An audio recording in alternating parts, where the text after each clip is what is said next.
Նիկոլ Փաշինյանը վերջերս գնացել է Civic-ը մասնակցել իրենց ոդկասթին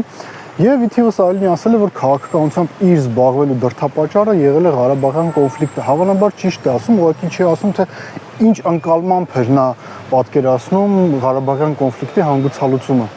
Այս հարցի պատասխանը ստանալու համար եկեք տեղափոխվենք 2000-ականներ։ Փաշինյանը հոդված է գրում «Մենք ենք մեր շահերը», որտեղ հարցը տեսնում ախր դա ո՞նց է հնարավոր, որ Թուրքիան եւ Ադրբեջանը Հայաստանի տարածքով չեն կարող միմյանց հետ կապվել։ Ինչ է տեղի ունենում հետո։ Լրագրող Փաշինյանը դառնում է քաղաքական գործիչ, Սերժ Սարգսյանի ընտանիքը տարիներ շարունակ ֆինանսավորել է,